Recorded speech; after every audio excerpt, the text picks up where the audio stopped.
Amen. Hallelujah.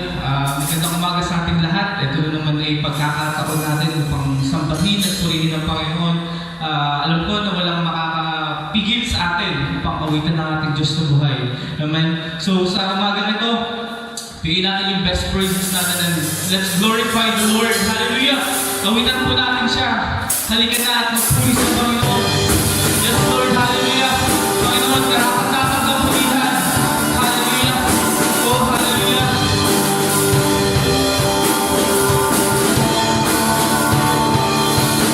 Halika na, magpuri sa Panginoon. Halika na, magpuri sa Panginoon. Halika na, sumamba ka na, sumamba sa Panginoon. Halika na, sumamba sa Panginoon. Halika na, magpasalamat sa Lord. Hallelujah. Halika na, at magpasalamat sa Panginoon.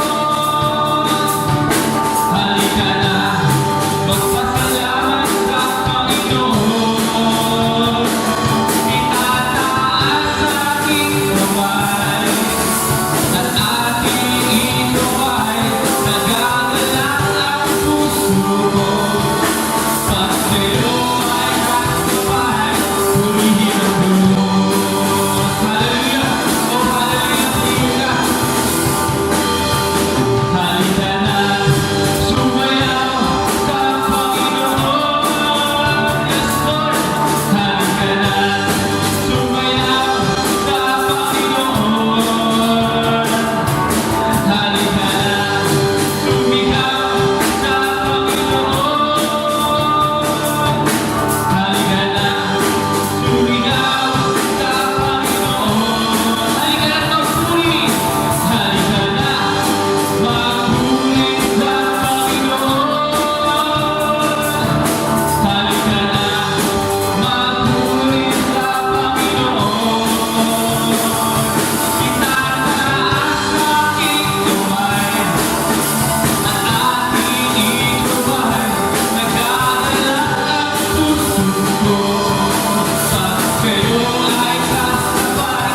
Itataas sa aking kamay at ating ituway.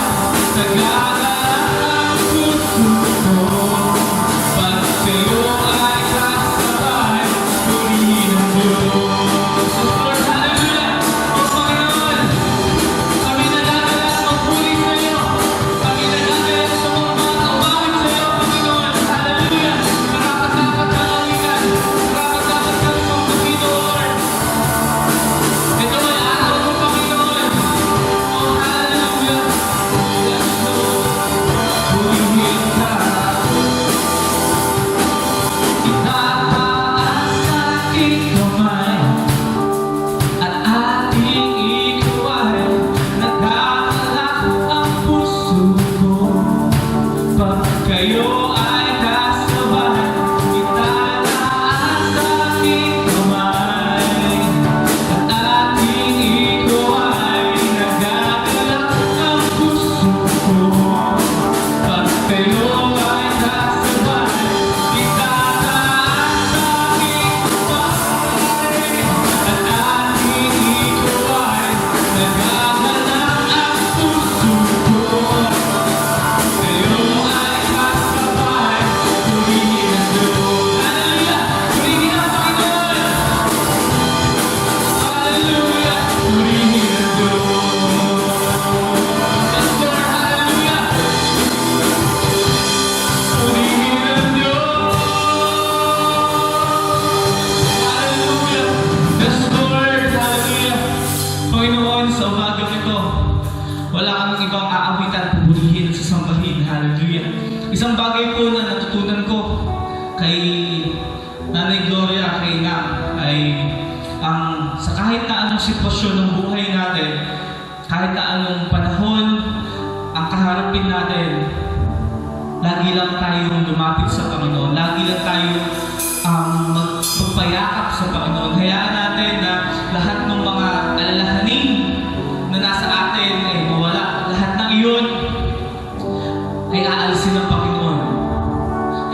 Hallelujah. Kaya sa umagang ito, naniniwala ako, meron tayong kanya-kanyang agam-agam, alalahanin, pero hayaan natin na maging ganun ang inspirasyon natin.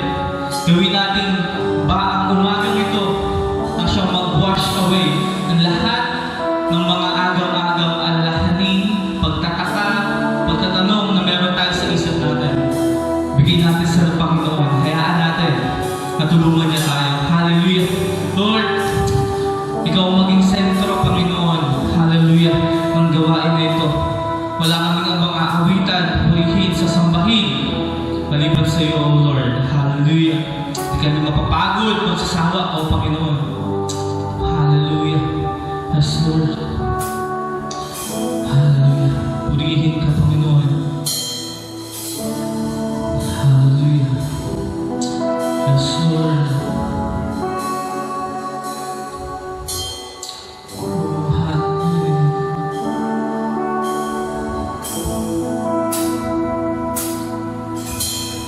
Jesus at the center of it all.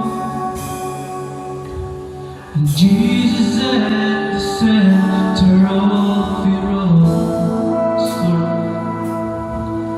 From beginning till the end, it will always be you, Jesus. Jesus be the center of our lives. Jesus be the center of our lives. Jesus be the center of our lives. Hallelujah. From beginning till the end, you'll always be you, Jesus. Hallelujah. And Jesus, oh Jesus, Jesus, somebody support. Jesus at the center of it all. And Jesus at the center of it all.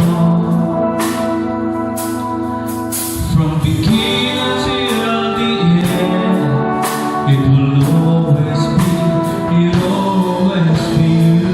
Jesus. Jesus, nothing else matters. Nothing in this world will do. Yes, Lord, hallelujah. You are the center. Jesus, you're the center. And everything revolves around you. Jesus, you somebody say hallelujah. Jesus at the center of it all. And Jesus at the center of it all. From beginning till the end, you will always be you, Jesus. Jesus, nothing else matters. Nothing in this world will do. Oh, hallelujah.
Jesus at the center of our church,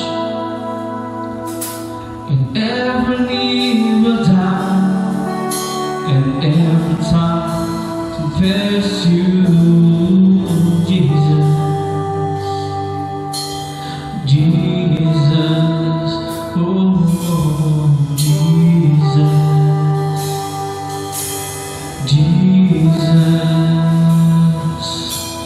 Jesus, Jesus, nothing else matters, and nothing in this world will do. Yes, Lord, hallelujah, hallelujah. And Jesus, you're the center, and everything revolves around you. And Jesus, you. Yes, Lord, tunay Panginoon, hallelujah, na ikaw ang sentro, Lord God, hallelujah, ng mundong ito, Lord, ikaw ang sentro, Lord God, hallelujah, ng bawat araw namin, Panginoon, hallelujah, Lord. Kahit may pagsubok o wala, Lord, hayaan mo na kami ay magpuri sa iyo. Kahit may pagsubok o wala, Panginoon, hayaan mo na kami ay magbigay ng pasalamat sa iyo dahil ikaw ay karapat-dapat sa lahat ng ito, Panginoon. Hallelujah. Lord, we will enthrone you. Lord, we will worship you dahil karapat-dapat ka. Oh, hallelujah. Oh, Jesus, and we enthrone you, and we proclaim you are King. Yes, Lord, standing here in the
as we worship, build your throne.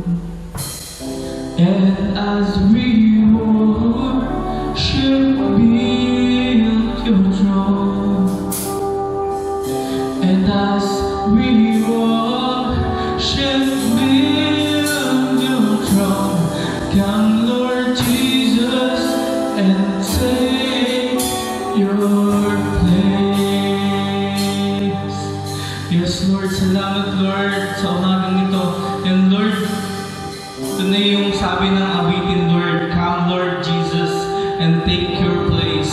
Take your place in our hearts. Take your place in our lives.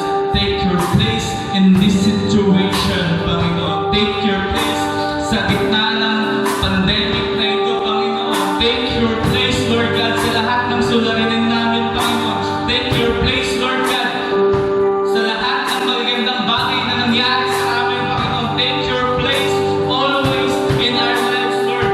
Hallelujah. Dahil kung kami ay walayo, kung kami ay bitaw, Panginoon, sa iyo, wala kaming magagawa, Panginoon. Hayaan mo na maging patuloy kaming nakadugtong sa iyo. Lord, patuloy ka namin pupurihin. Iluwalhati isasambahin. So umagang ito, Panginoon, muli, ibinabalik na namin sa iyo na lahat ng ito na may kasiyahan sa aming puso, na may pananabik, Panginoon, at pananampalataya sa iyo. Lord, take your place. Thank you, Lord. We honor you. We give up all the glory and the praises and adoration in your name. In Jesus' name. Amen. Amen. Hallelujah. Thank you, Lord.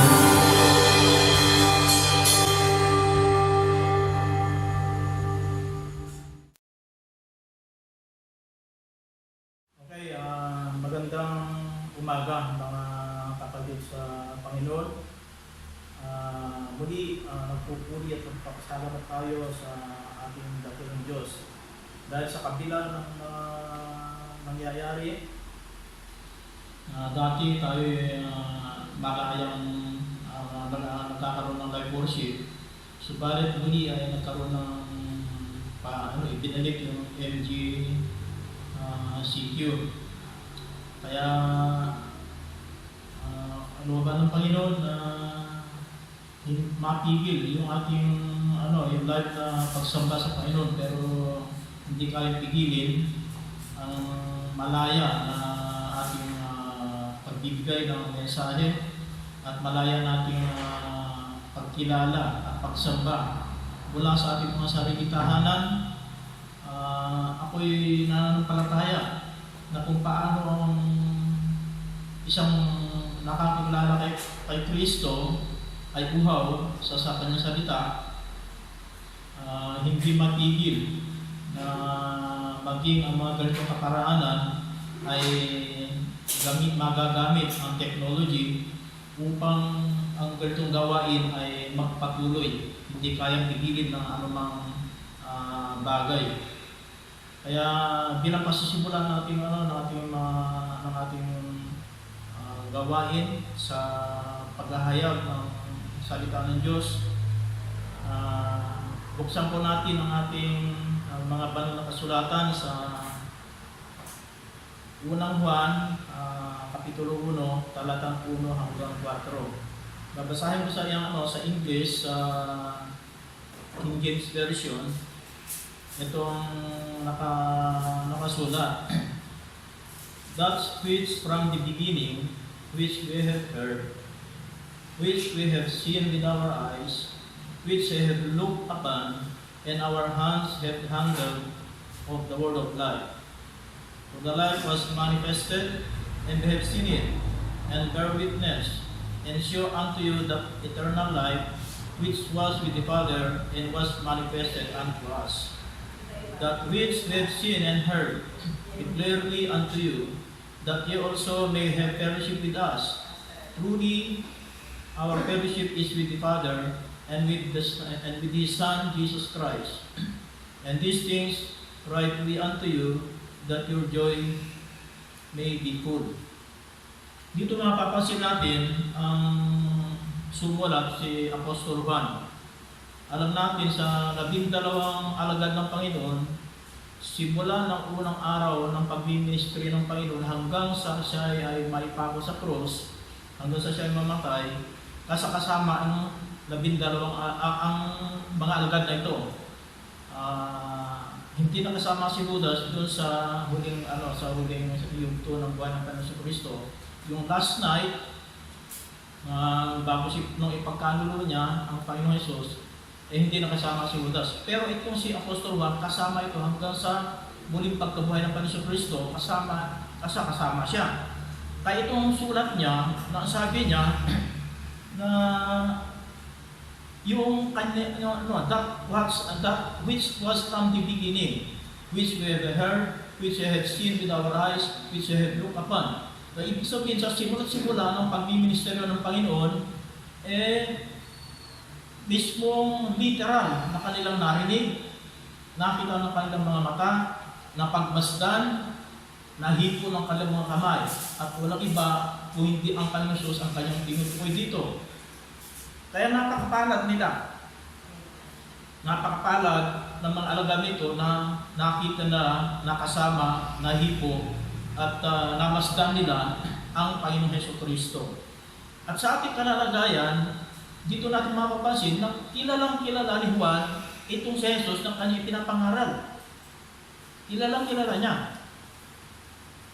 At dito, nais ni Juan na kung paano niya nakilala itong si Kristo na kanyang pinapangaral, nais niya na tayo rin ng kanyang mga mananampalataya ay makilala din natin si Kristo tulad ng kanyang pagkakilala. Magkaiba nga lang ng kaparaanan. Ang paraan ng pagkakilala ni Juan ay talagang literal. Nakita nila personal na nakita nila, narinig, namasdan, at nahawakan ang Panginoon sa Kristo. Pero sa ating kalalagayan, sa anong pagkaparaanan upang makilala natin ang Panginoon Jesus na ito? Sa anong paraan natin gagawin upang makilala natin ang Panginoon sa Kristo? Isang kaparaanan sa maalala ko nung unang mag-apply ko ng trabaho, mag-fill up ko ng application form, meron nakalagay doon sa bandang ilalim yung tinatawag natin ng character reference. Ang ibig lang sabihin nun, itong character reference ito, ang dapat ilagay mo ng character reference, ito yung tao na kilala mo siya at kilala ka rin niya. Anong dahilan kung bakit merong character reference?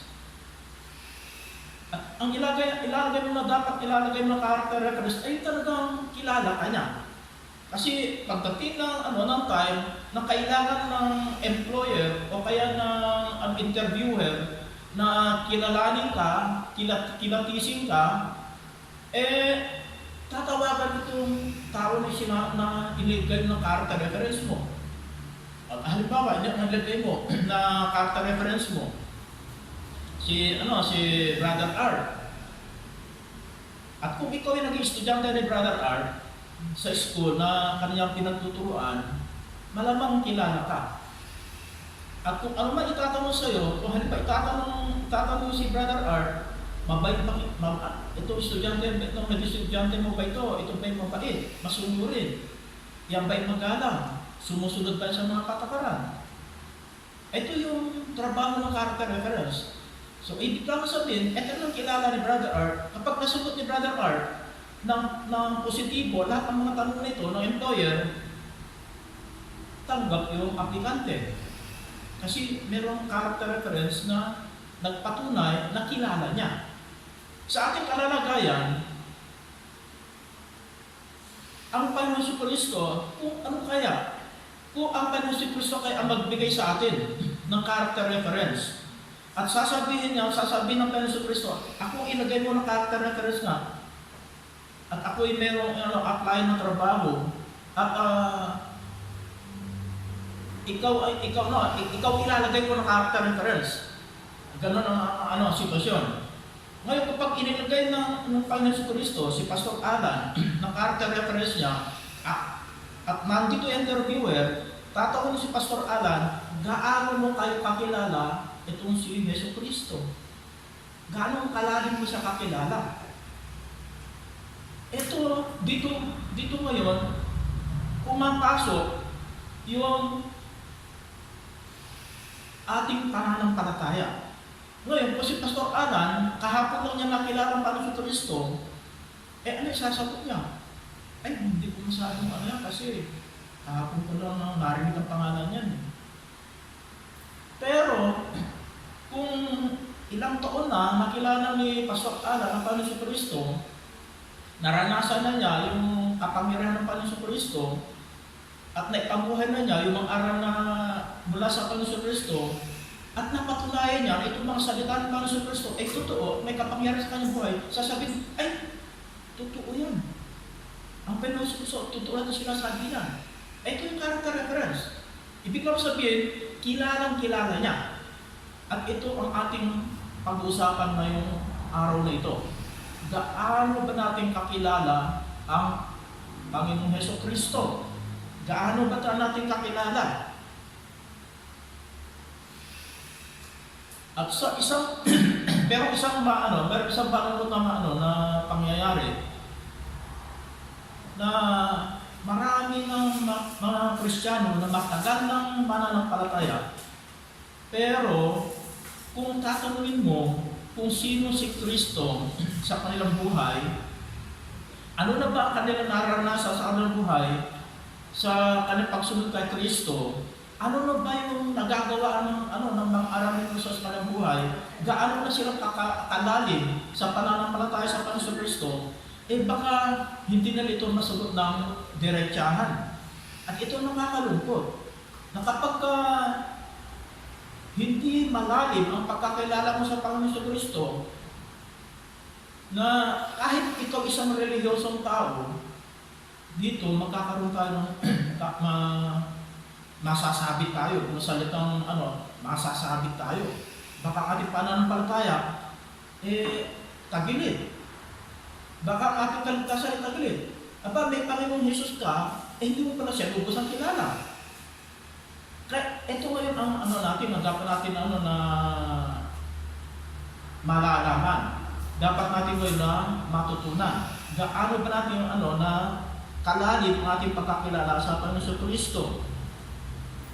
At dito, kailangan natin ngayon yung isang pagkakilala na yung tinatawag natin ng personal level.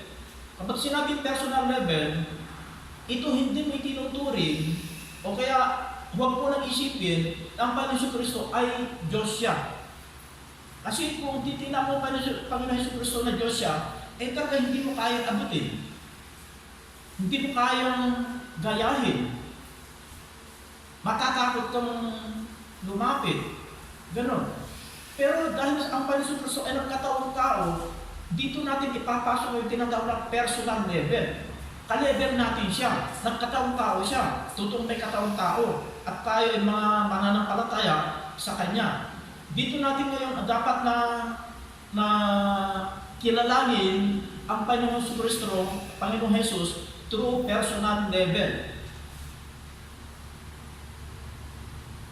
Bakit kailangan natin kilalanin ang Panginoong Kristo through personal level? Kung ating na makikita sa apat na gospel, di ba ang mga Pariseyo, ang mga eskriba, mga tao ng simbahan? Di ba? Mga tao ng simbahan, mga relihiyosong tao. Pero hindi nila kilala si Kristo. Tingnan niyo, mga relihiyosong tao, pero hindi nila kilala si Kristo o hindi kinilala si Kristo. Isang kadahilanan kung bakit inuusig nila ang Panginoon si Kristo. At ito, dito nga gusto ko natin na dapat abutin natin. Yung magkaroon tayo ng personal level na pagkakilala sa Panginoon si Kristo. Upang sa gayon, hindi masayang yung ating pagkakilala sa Kanya o yung ating pagkaunawa sa Kanya. Dahil kung hindi natin nakilala ang personal level, magagaya tayo sa mga eskriba, sa mga Pariseyo. makabagdang muli, itatakbo natin siya dahil sa ating kakulangan ng pagkakilala ng personal na level sa Kanya. Kaya ito yung dapat na isang mahalaga na dapat natin malalaman. Dahil kung wala tayong totoong na pagkakilala, without true knowledge of Jesus Christ, yung buhay natin, it is life without substance. Walang saysay ang ating buhay. Para lang tayo sa bungang kahoy na hindi namumunga. Ito katulad natin, na kapag wala tayong personal na pagkakilala o the personal level sa Panginoon Kristo, para tayo isang buong kahoy na walang bunga. At alam natin, doon sa talinghaga na yung mga buong kahoy na hindi nagbubunga, alam natin kung anong ginagawa dyan. At ito dapat natin na iwasan. Ito dapat natin na hindi dapat mangyari sa ating pananampalataya. Kaya kailangan natin ang magkaroon ng personal na pagkakilala sa Panginoon, personal level na pagkakilala sa ating Panginoon Kristo. Ano ang mga kaparaanan upang magkaroon tayo ng personal na level na pagkakilala sa ating Panginoon Kristo? Unang-una, learn to listen. Matuto tayong makinig.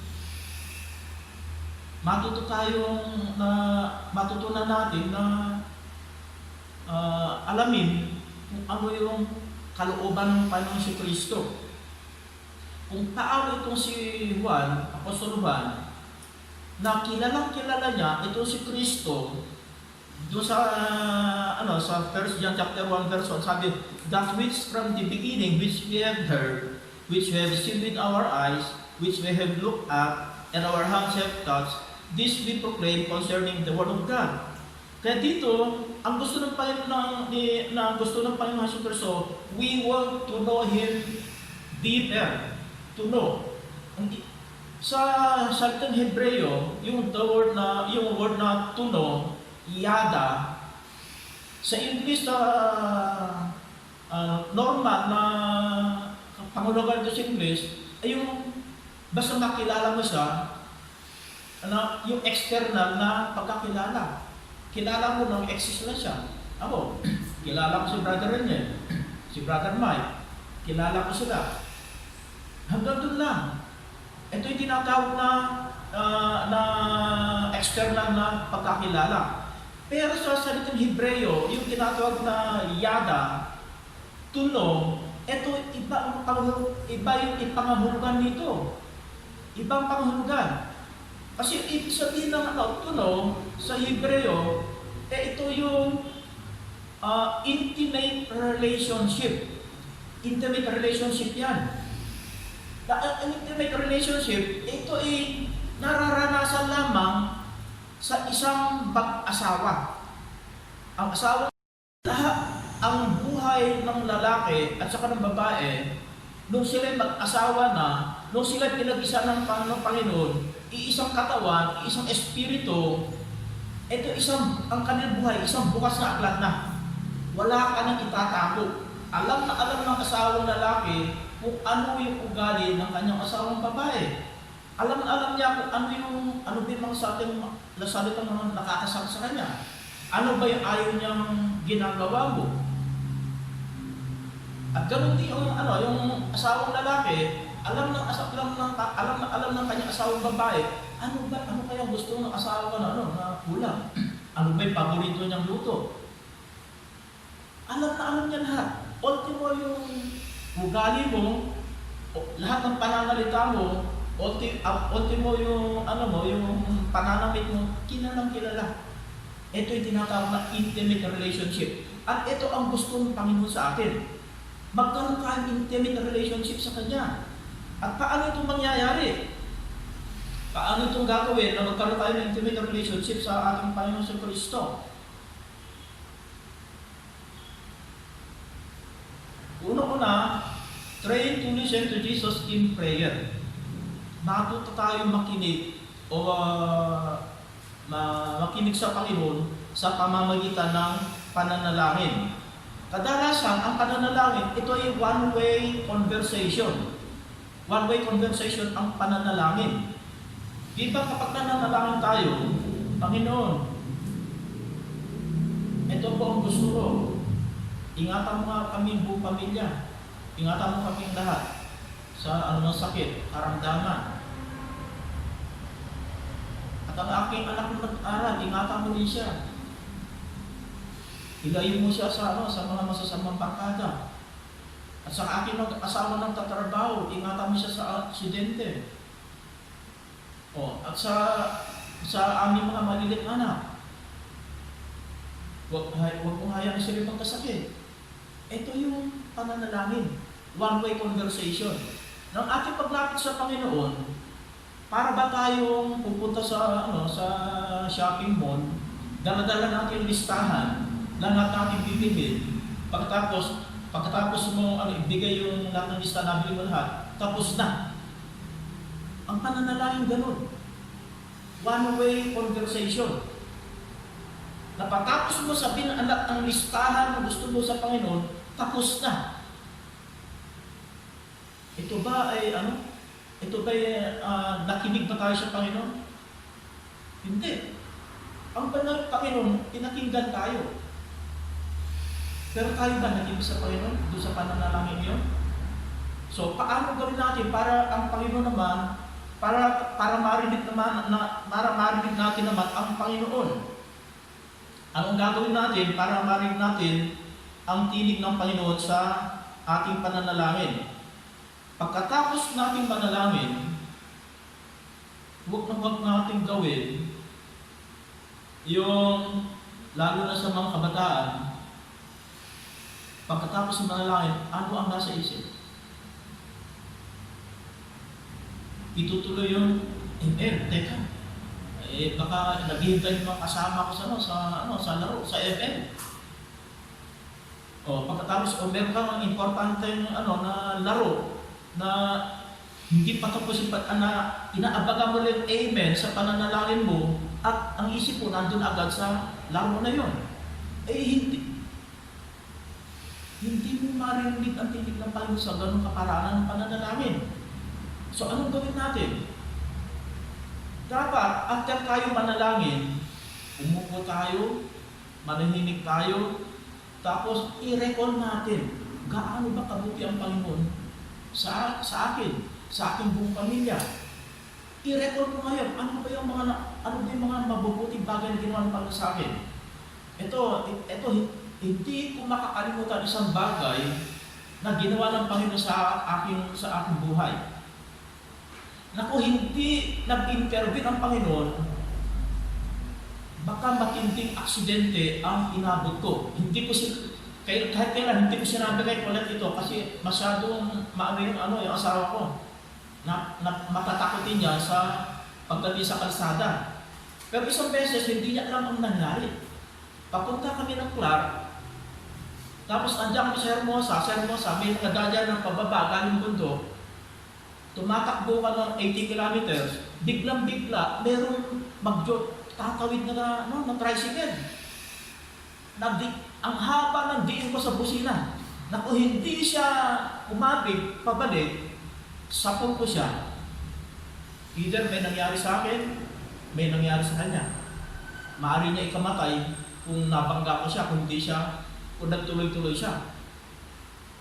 Alam niyo,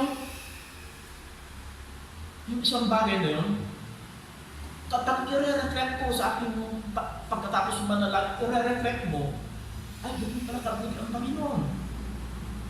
Naku, hindi siya nag-intervene, naka-aksidente ako, nakamatay ako ng tao dahil lang sa ganong pangyayari. Pero dahil sa mabuti ang Panginoon, inilayo niya ako sa aksidente. Ito yung gusto na i-reflect natin sa Kanya. At kapag i-reflect natin ito sa Panginoon, maririnig natin ang tinig ng Panginoon. Ganyan ang pagkabuti, anak. Inilalayo kita sa kapahamakan. Ito isang paraan para matuto tayong makinig sa ating Panginoon si Kristo. Ito isang paraan para makita natin kung gaano kabuti ang Panginoon sa ating buhay. I-recall natin yung mga mabubuting ginawa ng Panginoon sa ating buhay. At pagtapos natin na dito sa ang ibig sabihin ng meditation ang tawag doon. Ang ibig sabihin ng meditation sa Latin word, meditare. Meditare ibig sabihin niyan.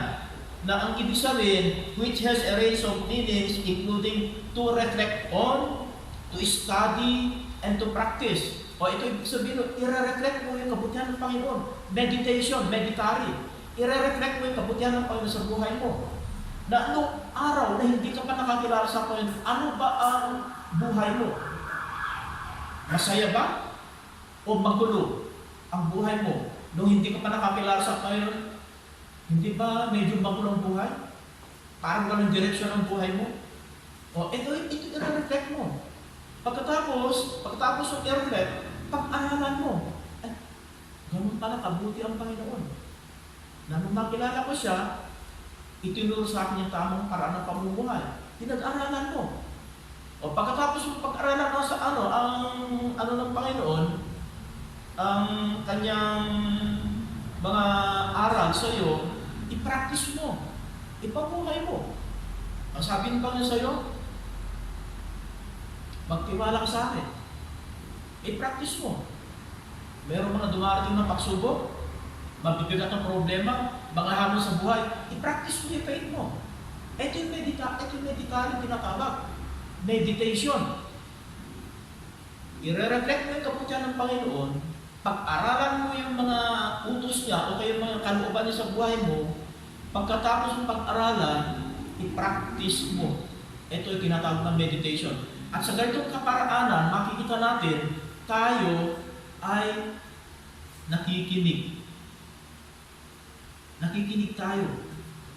Ito ibig sabihin niya, nakikinig tayo sa ating Panginoong Hesukristo. At ang meditation nito, napakahalaga nito sa lahat ng mga simbahan. Sa lahat ng mga Christian churches, ina-emphasize itong meditation nito. Bakit? Kasi ang meditation, it is an element in increasing one's knowledge in Jesus Christ. Kapag nag-meditate ka, nadadagdagan yung kaunawaan mo, yung pagkakilala mo sa Panginoong Hesukristo. Kaya ito yung una-una natin na dapat na gawin. Listen, learn to listen. Sa pamamagitan ng pananalangin, nakikinig tayo. After natin sabihin ng mga panalangin sa Panginoon, lahat ng kahilingan natin, needs, desires, protection, o anuman na gusto natin hingin sa Panginoon. Pagkatapos natin sabihin lahat na yun, tayo naman makinig sa pamamagitan ng reflection, study, at i-practice natin yung faith natin. Ito una natin na dapat na gawin. At ikalawa na dapat natin gawin para higit natin makilala ang Panginoon Kristo, keep the appointments with Him. Dapat, kapag sinabi mo sa Panginoon, Panginoon, gusto kitang makausap, gusto kitang makatagpo sa ganitong oras sa gabi o kaya sa madaling araw. Ito yung tinatawag na appointment. Ito yung pakikipagtipan na tratuhin mo ang Panginoong Hesukristo bilang isang totoong kaibigan. Na kapag nakipagtipan ka sa Kanya, kapag sinabi mo na makita tayo sa ganitong lugar at sa ganitong oras, at kapag nagkaroon kayo ng tipanan doon, dapat tuparin mo.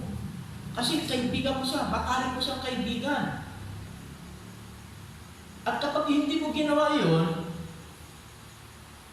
ano ang mangyayari sa kaibigan mo makali? Madidismaya. Madidisappoint siya. Kapag hindi ka tumupad sa oras ng iyong tipanan, madidismaya siya. At kapag nadismaya ang kaibigan mo, meron bang magandang relasyon? Wala. Walang magandang relasyon.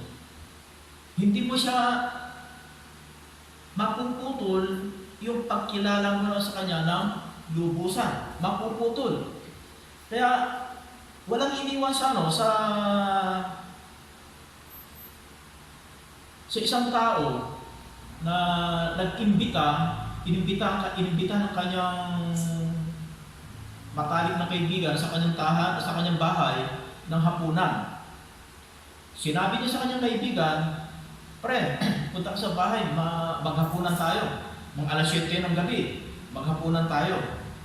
Siyempre yung kaibigan mo, tapat yung kaibigan mo, alas 7, nasa loob na ng bahay mo. Nandun sa bahay mo. And nung dumating siya, inabutan ka na naglalaro. Hindi mo pa natapos yung laro mo. Kasi pinapasok mo yung kaibigan mo, pre, upo ka muna sa sala. Kasi tatapusin ko yung laro ko. Ano sa tingin ninyo? Maganda ba yung gano'n? Ito pa. Nung matapos ka maglaro, sinasabi mo sa kaibigan mo, "Pasensya ka na, tinapos ko yung laro ko kuhaan mo na tayo." Tapos, habang kumakain kayo, kwento ka ng kwento sa kaibigan mo. Kwento ka ng kwento. Baka yung ikinukwento mo sa kanya kung paano mo ipinanalo yung ML mo. At yung kaibigan mo, hindi na magawang magsalita. Ikaw na lang ang puro dada. Pagkatapos na kayong kumain, tapos kinuha mo itong plato, ilagay mo sa hugasan. Pagkatapos itong kaibigan mo, balik ulit sa upuan niya sa sala, na hindi mo man pinag-uusap. Pagkatapos nalaala mo, kung bakit mo tinawag yung kaibigan mo, nalaala mo.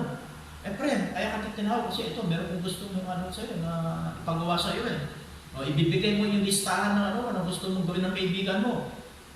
Pagkatapos mo na ibigay yung listahan ng na gusto mong gawin na hinihingim sa kaibigan mo, balik ka naman doon sa laro mo. Kung ikaw kaya, yung nandun sa kalalagay ng kaibigan mo, na sa buong panahon na nandun siya sa tahanan mo, hindi mo man lang siya kinausap, hindi mo man lang siya pinagsalita, at in-interest mo na sa kanya, yung meron kang gusto na gawin niya para sa iyo, ano kaya ang mararamdaman mo bilang isang totoong kaibigan? Hindi ba nakakadismaya? Nakakadismaya talaga. At kung ganito ang gawin natin sa Panginoon, nakakahiya. Sasabihin natin sa Panginoon, gusto kita makatakbo ng ganitong oras. Ito sasabihin ko sa inyo kung bakit ako tumagal ng 30 years sa barko. Ang sikreto kung bakit ako tumagal ng 30 years sa barko, pananalangin. Sa barko, ang simulan trabaho namin from 8 o'clock in the morning hanggang 7 o'clock ng gabi. Kapag may overtime, hanggang 7 o'clock ng gabi, may overtime kami. Kaya ang ginagawa ko, pagkatapos ng overtime, na alas 7 ng gabi, didiretso ko sa laundry, isasalang ko yung damit ko na pagtrabaho sa laundry, at habang nakasalang doon, akyat ko sa kabina ko, Panginoon, ito yung oras sa aking pagtatakbo. Doon ako mananalangin, doon ko kakausapin ng Panginoon, doon ako magbabasa ng kanyang salita. Ito yung appointment ko sa kanya. Every 7:30. Basta kung may overtime, ito yung oras na dapat na pagtagpo ko sa Panginoon. Ito yung appointed time. Ito yung appointment ko sa Panginoon. Kung minsan madadaan ko sa recreation room at may nakita akong magandang palabas, tapos nakita ko yung oras na nagpasok sa 7:30, alam niyo, hiyang-hiya ako. Kasi meron kami appointment ng Panginoon 7:30.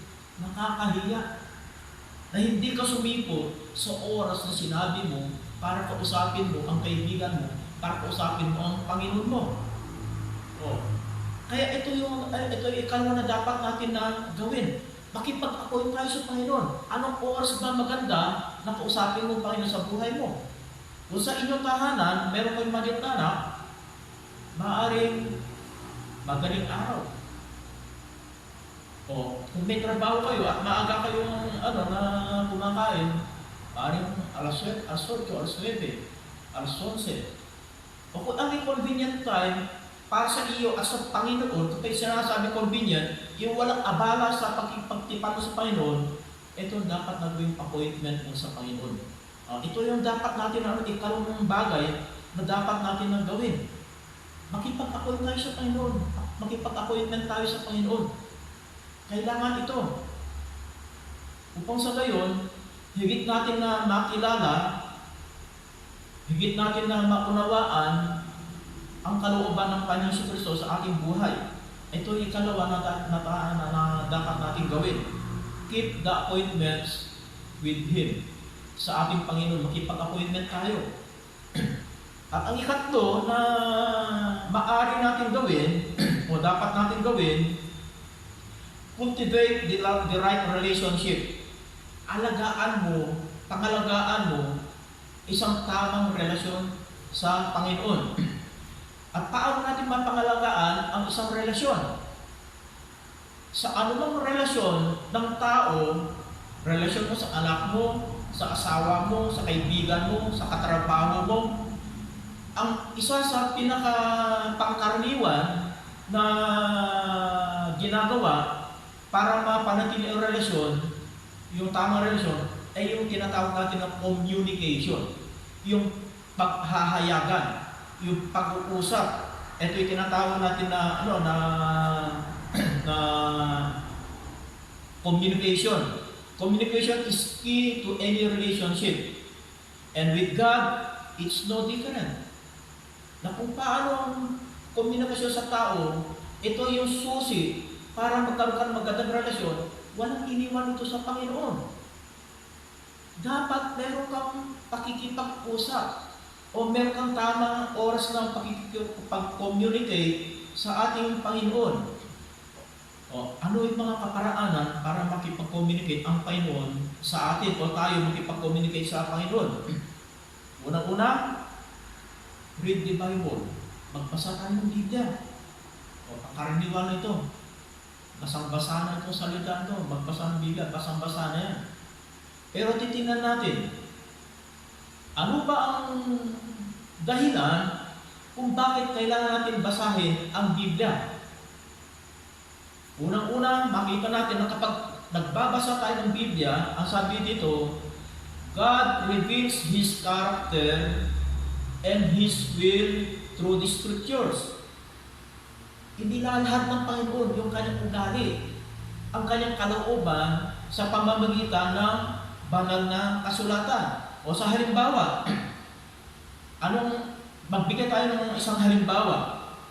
Sa Joshua chapter 1 verse 8, ano sabi doon?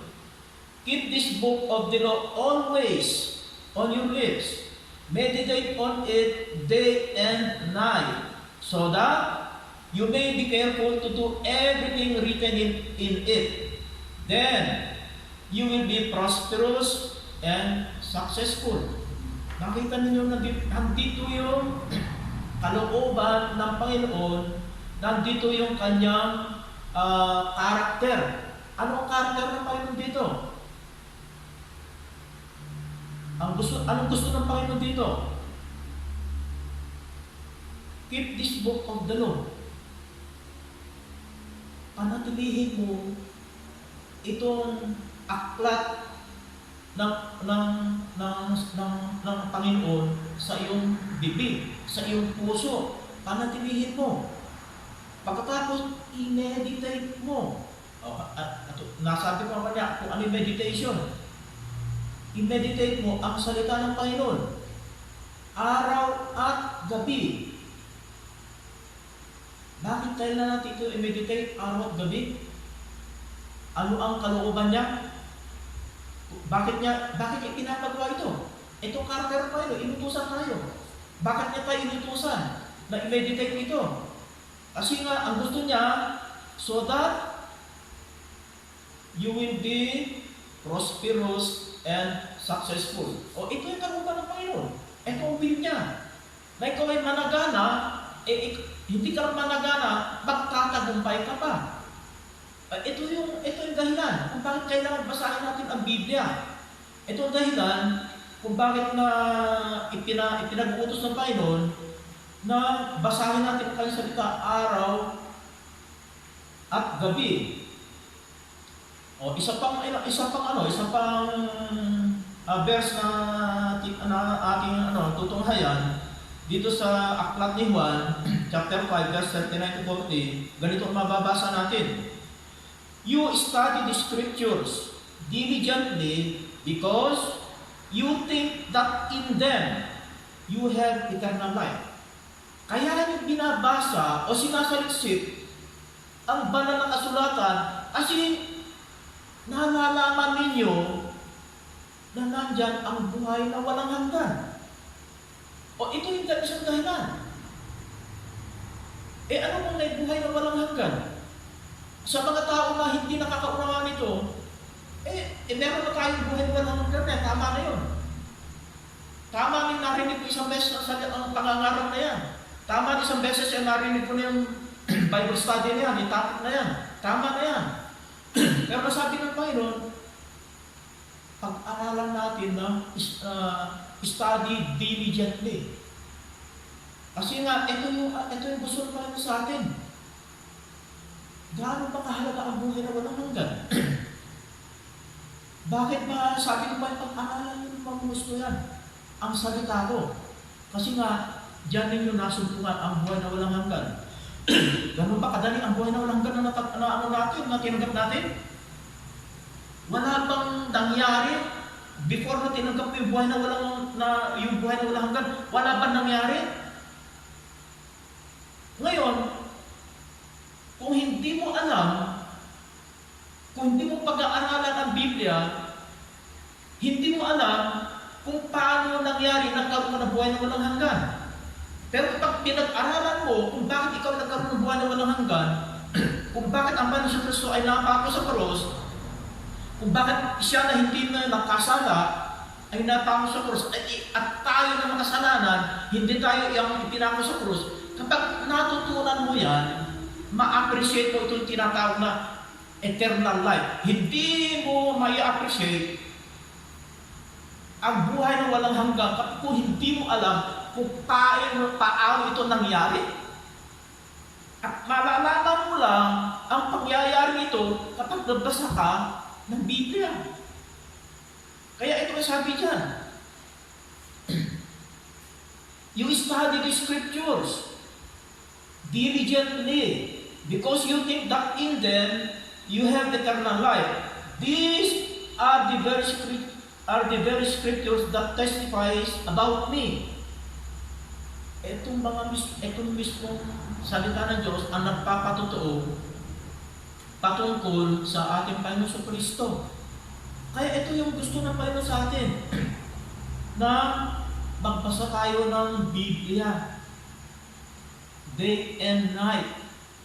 Diligently pa, hindi lang basta-basa na para ka nagbasa ng comics, na para ka nagbasa ng mga love notes. Hindi ganun. Kapag sinabing diligently, hinimay-himay mo ang bawat salita. At kapag ito'y hinimay-himay mo, hindi mo namamalaya ang banal na espiritu, unti-unti kinakausap ka, ipinaparamdam sa iyo ang kabutihan ng Panginoon, ipinapaunawa sa iyo kung gaano kahalaga yung kaligtasan na tinanggap mo. Kaya nga ito sinasabi ng Panginoon, kaya basahin ninyo, study diligently. Gusto ng Panginoon, maunawaan natin kung gaano ba kahalaga itong eternal life na tinanggap natin. Kaya ito yung isang bagay na dapat natin gawin. To cultivate the right relationship with Jesus Christ, we must read the Bible. At ikalawa, prayer na naman. Kailangan na natin ulit ang prayer. Bakit kailangan natin ang prayer?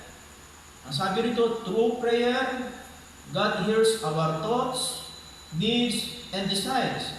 God hears and answers our prayers too. And through prayer, we can thank God for all He's doing in our lives.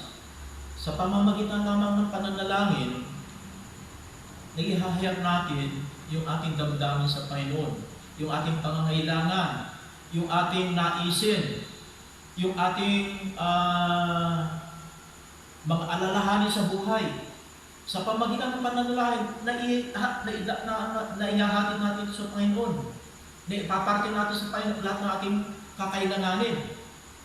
At hindi lang yan, nagagawa mo pa ang magpasalamat. At ito ang pinakahihintay ng Panginoon. Sa lahat ng kanyang mga mananampalataya, pagkatapos na sabihin natin lahat ng ating kailangan, pagkatapos na matanggap natin yung mga ating kahilingan sa Panginoon, ito ang pinakahihintay ng Panginoon sa atin, yung pasasalamat. At ang pasasalamat nito nangyayari through prayer. Basang-basa ito sa itong prayer. Pero ito number 1 na requirement na isang mananampalataya. Kung gusto nyo manatili sa Panginoon, maging matatag, matagumpay, kailangan itong prayer na ito. Kaya ito yung mga kailangan natin. To cultivate a right relationship with Jesus Christ, kailangan natin na mag-read the Bible and pray.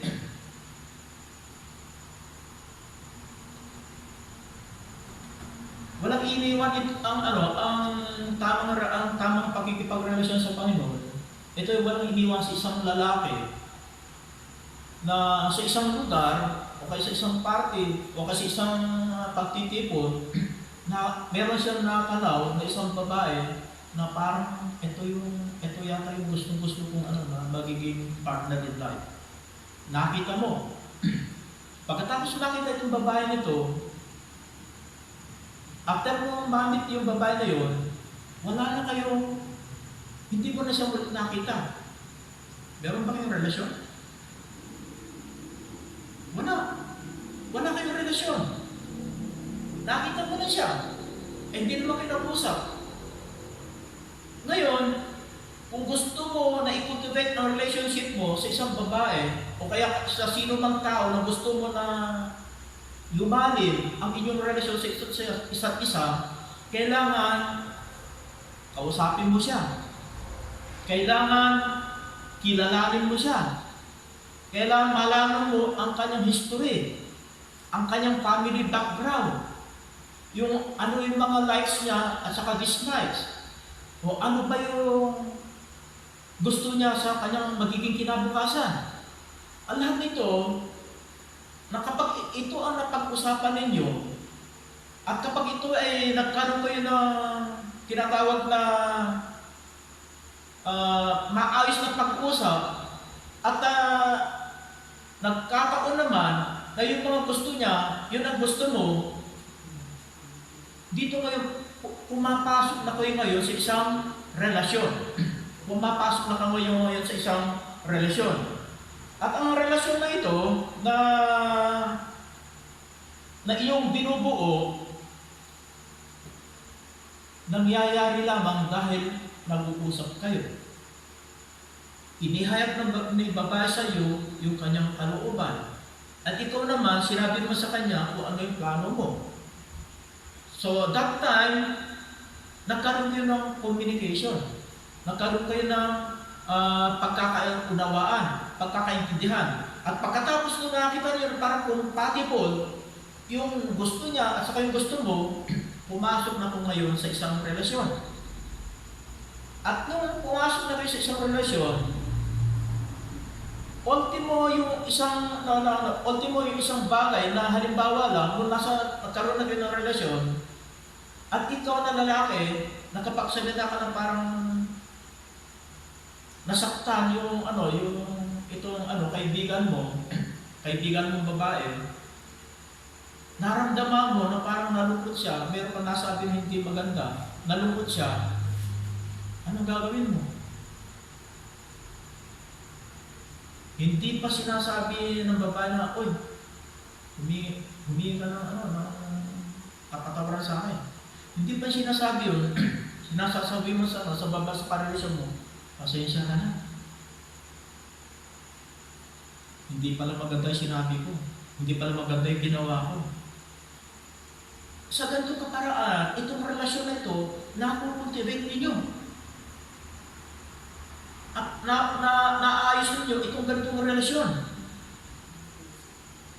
Kaya, kung ginawa mong kabaliktaran nito, na kapag lahat ng ayaw ng babae, sinusuway mo, kung ano yung hindi niya gusto, yung pag ginagawa mo, meron ba magandang relasyon? Wala. Sa Panginoong Hesus, ganun din. Dapat alamin natin ano bang gusto ng Panginoon sa buhay ko. Ano ba gusto ng Panginoon na gawin ko? Ano ba gusto ng Panginoon na uri ng pamumuhay na tatahakin ko? Ito dapat natin alamin. Para magkaroon tayo ng magandang relasyon sa Panginoon, alamin natin ang gusto niya, alamin natin kung ano yung mga nais niya na direksyon natin buhay, alamin natin. At pagkatapos natin nalaman, gawin natin. At kung dumating naman yung time na parang nadaig tayo ng pagsubok at parang nalungkot ng Panginoon, humingi tayo ng kapatawaran sa Panginoon. Ito yung relasyon. Ito yung tinatawag na cultivate the relationship. Pinapangalagaan mo ang relasyon mo sa Panginoon. At ang pangangalaga ng relasyon, ito dapat natin gawin. Dapat, kung ano gusto ng Panginoon, yun ang ating gagawin. Kung ang nais niya, yun ating susundin. Ito yung relasyon na gusto ng Panginoon sa atin. To cultivate the right relationship. Kailangan meron tayong pagkakasundo. At magkakasundo lamang ang dalawang party kung anong gusto ng isa, sinusunod, at kung anong gusto naman isa, ay ganun din, sinusunod. At sa ganitong kaparaanan, ang relasyon na ito ay nabibig up. Lumalalim ang iyong relasyon, lumalalim ang iyong pagkakilala sa ating Panginoon sa Kristo. Kaya ito ang dapat natin na gawin na sa ating pakikipagrelasyon sa ating Panginoon sa Kristo. We need to cultivate. Pangalagaan natin ang relasyon na yan. At isa pang bagay na dapat natin na gawin sa pangangalaga ng isang mabuting relasyon ay yung tinatawag natin na priority of time. Dito sa Mark chapter 6 verse 31, ang Panginoon mismo diyan ang nagsalita. Ang sabi niya sa kanyang mga alagad, "Come with me by yourself to a quiet place and get some rest." Inayahan niya ang kanyang mga alagad, sumama kayo sa akin, magpunta tayo sa isang tahimik na lugar. Dito, nakita natin busy ang Panginoon sa Kristo at ang kanyang mga alagad sa mga tao. Araw, gabi, binubuntutan sila ng mga tao. Halos wala na silang pahinga.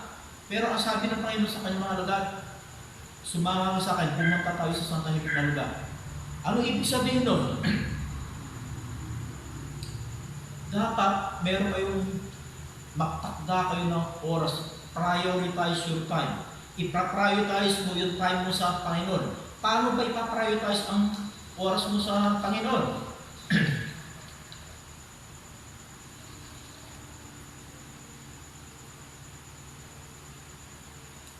Paano natin ipa-prioritize ang ating oras sa Panginoon? Halimbawa, meron isang pangyayari sa isang church. Meron akong kakilala. Dati, buong pamilya umaten. Buong pamilya umaten. Pagkatapos, isang beses, hindi ko nakita yung isang membro ng pamilya. Tinanong ko ngayon, "Sis, Brad, bakit wala yung kasama niyo?" Sabi ko, naimbitahan na maglaro. Naimbitahan na maglaro. Araw ng linggo. Araw ng pagsamba. Naimbitahan na maglaro. Sumama na. Itong araw ng linggo, hindi. Alam naman niya, pag araw ng itong araw ng pagsamba sa Panginoon. Ano ang naging priority niya? Panginoon ba o sarili niya? Sarili niya. Hindi niya ginawang priority ang Panginoon sa buhay niya. Kaya ito yung gusto ng Panginoon sa atin. Na magkaroon tayo matuto tayo na prioritize ng time natin para sa Panginoon. Na kahit anong abala, ito hindi ko, sa barko, may mga time na tinatawag na nagkakaroon ng emergency shutdown. Na kuminsan, magdamag, maghapon, 2 gabi, 2 araw na wala kang tulog. Walang pahinga talaga yan. Ang pahinga mo, kain, ihi. Sa CR, yan ang pahinga mo. Kaya dumadating yung time na yung matutulog ako, yung pataning katawan ko. Katong patana. Na pwede ko sabihin sa Panginoon, hindi mo lang mag-try ngayon. Pwede ko sabihin sa Panginoon yun. Kasi pagod ako. Pero dahil gusto kong i-prioritize ang Panginoon sa buhay ko, kahit anong pagod, kahit anong puyat, kahit man sabihin ko sa panalangin ko, Panginoon, maraming salamat. Sa 2 araw, 2 gabi na walang tigil ng trabaho, narito, malakas pa rin ako, walang aksidente na nangyari, at narito, magpapahinga na ako. Maraming salamat sa Panginoon. Yung time na yun, binigkas mo natin pasasalamat sa Panginoon, binigyan mo ng priority ng Panginoon, na kahit anong pagod mo, ipina-prioritize mo yung karelasyon mo, yung Panginoon mo, kaysa sarili mo. Na kahit na ikaw ay pagod na, puyat na, naglaan ka pa rin ng oras para magpasalamat sa Panginoon. Ito yung tinatawag na prioritize your time. At kapag ginawa natin ito, ano sa tingin nyo? Kapag inuunan yung Panginoon, pababayaan ba kayo ng Panginoon? Hahayaan ba kayo ng Panginoon na maaksidente, magkasakit? Alam nyo, napakabuti ng Panginoon. Sa 31 years na nagbarko ako, walang major accident na nangyari sa akin. Anong dahilan? Kabutihan ng Panginoon. Priority ang Panginoon sa buhay mo. Kahit anong pagod mo, anong puyat mo, maglang ka, 1 minuto, 2 minuto, pasalamat ka sa Panginoon. Pinapakita mo lang, mahalaga ang Panginoon. Pinaprioritize mo siya. Kaya ito yung dapat natin na gawin. Na sa anumang relasyon sa ating buhay, kailangan natin ito. Kailangan natin ang mga bagay na ito sa ating relasyon sa Panginoon. Bilang na pagwawakas, marahil matagal na tayo mananampalataya. Matagal na tayo natin nakilala ang Panginoon. Matagal na tayong sumasamba. At maaaring meron pa tayong tungkulin sa loob ng iglesia. May katungkulan tayo. Pero, kumusta na ang ating pagkilala sa Panginoon? Nakilala ba natin siya ng higit na malalim? Yung kalooban niya, yung kagustuhan niya? Kilala na ba natin? Kaya ito dapat natin na gawin. Kaya natin gawin ang higit na mabuti.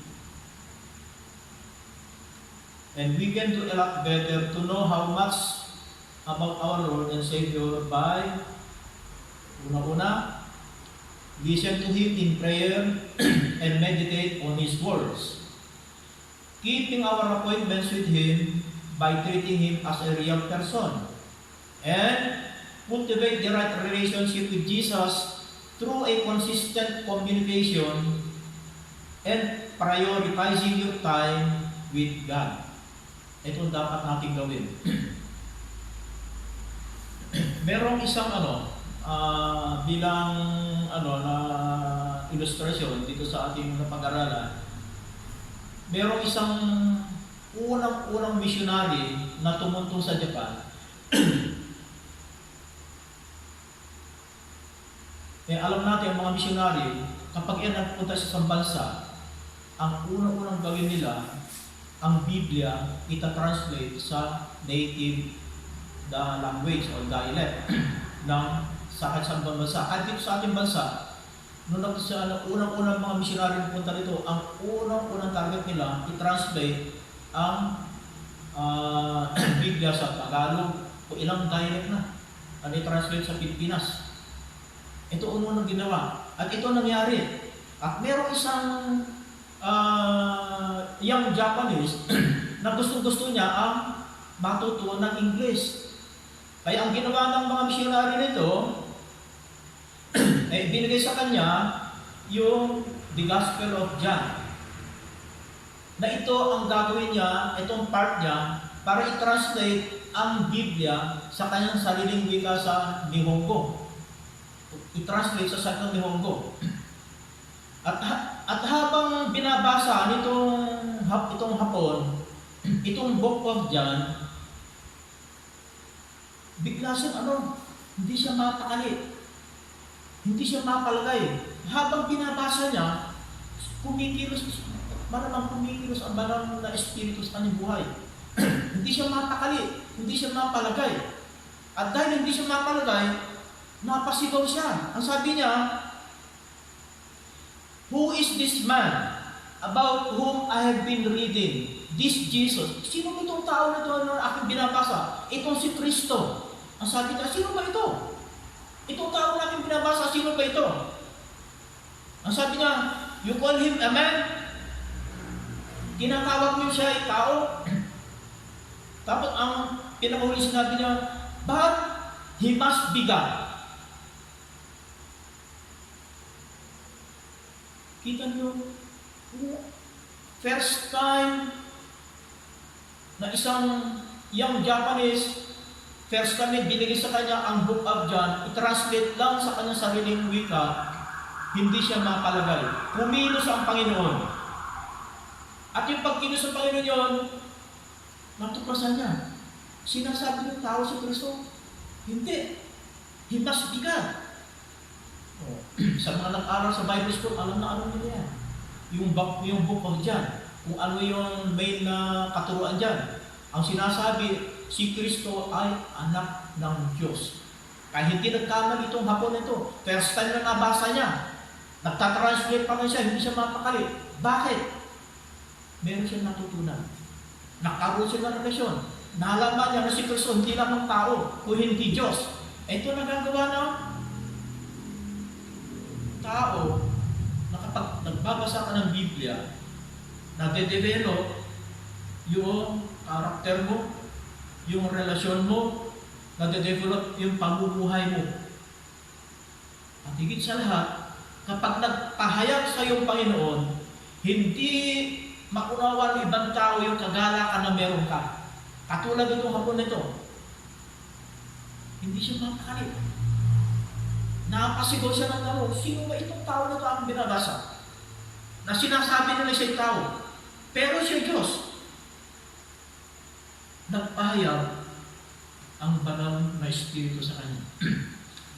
Mga kapatid, gaano ba kalalim ang ating pagkakilala sa Panginoon?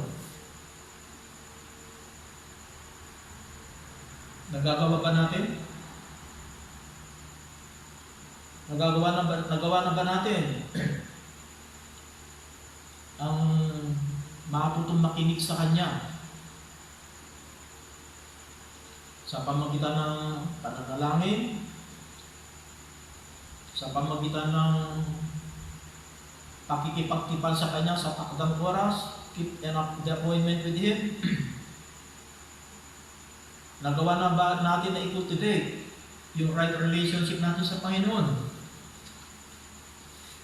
Kapag hindi pa natin ito nagagawa, mga kapatid, mag-isip-isip po tayo. Huwag nating hayaan magtulad tayo sa mga escriba at sa mga Pariseo. Mainam siguro, itong halimbawa nitong Hapon na ito, alam niyo ba kung bakit magkaroon siya ng ganung pakiramdam? Kasi katulad sinabi sa John chapter 5 verse 7 to 40, he studied diligently. Kapag tapat ka na pinag-aralan mo sa Panginoon Diyos, sinasabi sa iyo, kumikilos ang Panginoon sa buhay mo. Ang banal na espiritu hindi ka mapakali. hanggat hindi mo naunawaan ang sinasabi ng Panginoon sa buhay mo, hindi mapakalit. Pero once na itinalaga mo buhay mo, na makilala ang husto, ang Panginoon Kristo, sa pamagitan ng mga sinabi ko kanina, yung ating pakikinig sa Kanya, yung ayusin natin relasyon sa Kanya, nakikilala natin ang higit ng Panginoon. At ang Panginoon, kapag nakilala natin siya gusto, kilala na niya tayo. Meron tayong mga bagay na hilingin sa Panginoon, kahit hindi mo pa sinasabi. Kapag kilala ka ng Panginoon, alam na ng Panginoon kung ano pang kailangan mo. Kahit hindi mo ipag-pray yan, alam na Panginoon pangangailangan mo. Kasi nga, meron kang tamang relasyon sa Kanya. Kilala mo siya ng higit na malalim, at kung gaano kalalim ang pagkakilala mo sa Panginoon, mas higit pa yung pagkakilala sa iyo. Kaya huwag kang mag-alala, ang Panginoon hindi ka pababayaan kung meron tamang relasyon sa Kanya. Manalangin tayo. Dakilang Diyos, aming Ama na makapangyarihan sa lahat, pinupuri ka po namin, sinasamba ka po namin, Panginoon Jesus. Tunay po, Lord, na wala pong higit na mahalaga sa aming buhay, Panginoon. Kung hindi yung higit po kami na magpakalalim sa pagkakakilala, pagkakaunawa sa inyong kabutihan, sa inyong kadakilaan, sa iyong kapangyarihan sa aming buhay po, Panginoon. Na Lord, tulungan po, Panginoon, ang bawat isa sa mga anak mo. Kami lahat, Panginoon, tulungan mo po, Panginoon, na matuto kami, Panginoon Jesus, na lumapit po sa inyo. Matuto kami, Panginoon, O Lord, na manalangin, magbasa po ng banal salita, makipagtipan po sa inyo, Panginoon. At pangalagaan, Lord, yung relasyon nito, Panginoon, na yung nais, Panginoon, na sa bawat isa sa aming Panginoon. Kaya Lord, pagpalaan mo nga po, Panginoon, ang araw nito, Panginoon Jesus. Pagpalaan mo, Panginoon, ang mensahe mo po, Panginoon, sa puso, Panginoon, ng mga anak mo na nakikinig, Panginoon. Daranta namin, Lord, na ito'y kanil pong maunawaan. At higit sa lahat, Lord, bigyan mo po, Panginoon, ang bawat isa ng kakayanan, ng kapangyarihan na ipamuhay ang mga aral mo at ang mga turo mo po, Panginoon. Kaya Lord, tunay pa mo, Panginoon Jesus, pinupuri ka po namin, sinasamba ka po namin. Dali ko po aming Diyos na makapangyarihan, Diyos na nakakalam ng lahat ng bagay, Panginoon. Diyos, Panginoon, na hindi nagpapabaya sa lahat ng nakakilala po sa inyo. Kayo po, Panginoon, ay tapat. Kung kami, Panginoon, ay naging tapat sa aming pagpapakalalim sa pagkilala po sa inyo, ay higit po yung tapat, Panginoon. Kaya pinupuri ko po namin, sinasamba ka po namin, Panginoon. Kaya Lord, pagpalain mo po, Panginoon, muli. O Lord, ang gawain mo itong Panginoon Jesus, dalanan, Lord, na ikaw lamang, Panginoon, ang mataas, ikaw lamang po ang mapapurihan, ikaw lamang po ang mamaluwalhati, Panginoon Jesus. Kaya pinasalamatan namin sa iyo namin, binabalik lahat, Panginoon, ang papuri, ang pagsamba sa natatanging pangalan po ni Bugtong na Anak na Jesus Kristo. Amen.